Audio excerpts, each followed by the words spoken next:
Gaarreen Itoophiyaa hedduun bosonaan kan uwwifaman fi bineensonni bosonaa hedduunis kan keessa jiraataa turan ta'us adeemsa keessatti sababoota namtolchee gargaraatiin gaarreen bosonaan uwwifamanii turan miidhamaaf saaxilamaa lubbu qabeeyyiin dawoo godhatanii turanis akka baqatan ta'eetii jira. Godinaalee Oromiyaa carraa wal fakkaataan mudate keessaa godinni Harargee Bahaa isa tokko yoo ta'u, gaarreen godina kana keessatti argaman rakkoo mancaatii bosonaan jijjiiramni qilleensaa mudachuu jiraattonni ni dubbatu. Jiraattonni naannawa kanaa dubbifni abbootii isaanii irraa dhagaa akka guddatanitti gaarreen har'a qullaa ta'anii mul'atan waggootaan duratti gaarreen magariisa uffatan fi dawoo bineensota gargaraa turan ta'uu himu. Wanni gaafa durra abbootii teenya irraa dhageenye qalaaxa kumsaa jedhaniini bakka kana. Qalaaxa kumsaa jedhaniini abbaa lafaa qaba naannoo kana hunda bosona namni dhaabee odoo hin ta'in bosonuma uumamaan rabbiin magarsee qaba. Bosona deggala dhugaadhaa kan bosontii borofaa, gadamsaa, harree diidoo, fardeen waan adda addaa hundaa keessa jira. Biqiltuun naannoo kana duraan hedduu jira beektee kan duraan abbootii keenya warra dura dabree warra dhaabamee jira. Rakkoon asitti duratti hogguu abbaa kiyyaa irraa dhaga'u gaarri kun mukkeen gurguddaa qabaachaa ture jenna. Waraabessi hogguu horiin addufe nyaachaa ture jenna.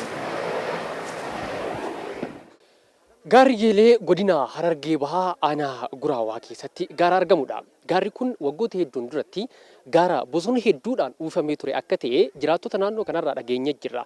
Haa ta'uuti malee ammaan tanatti gaarri kun akka durisan gaara bosonaan uwwifamee miti. Sababbiin isaa immoo imala keessatti gaarri kun bosonni kun akka badu taasifamuu isaarraa kan ka'edha. Kanaanis hawaasni naannoo kana rakkoo garagaraatiif saaxilamaa turuu isaanii nutti himanii jiran. Gaarri kun kunuunsa dhabuudhaan yeroo ammaan duraa keessatti dhiqamsa biyyeetii wajjin wal qabatee dhangala'oon bishaanii roobni asitti dhugaa roobee dhangala'oon uummata isaa jalaa kanallee miidhaa ture. Irraa ciranii bakka mana faadhaan ijaarrachuu, qoraan godhaniitti buqqifachuu bakka sagantaa adda addaan ijraame dhiyeessanii irraa ciranii gurgurachuu fa'a dhoosanii xaawulaa godhanii kotorbaantii godhanii fa'a oofuu fa'a akkas godhaa turan. Jiraattonni godinichaa yeroo kamuu caalaa haala fooyya'aa ta'een qabeenya uumamaa naannoo isaaniitiif quuqamuu eegalaniiru.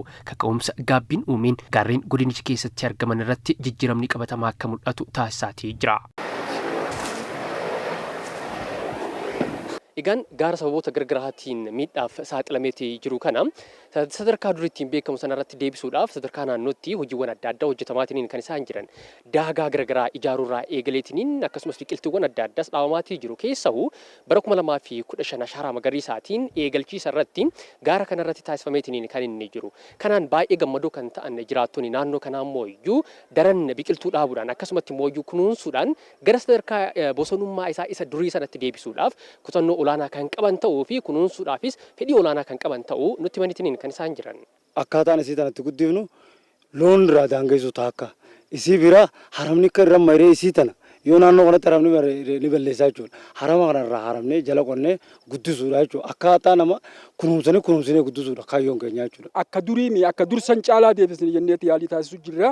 Garuu amma dammeeyne bakka biqiltuu dhaabu jirra. Paappaayyaa waan nyaatamu bakka appil maangoo kana fa'aa dhaabne bakka amma hawaasa kanarraa fayyadamaa taasisuudha jechuudha. Karaa maallaqaattis yoo deebine gurgurree waan bu'aa fidu hawaasa kanaaf akka cidhaa dhaabbannu kanarra nu kakaasaa jechuudha.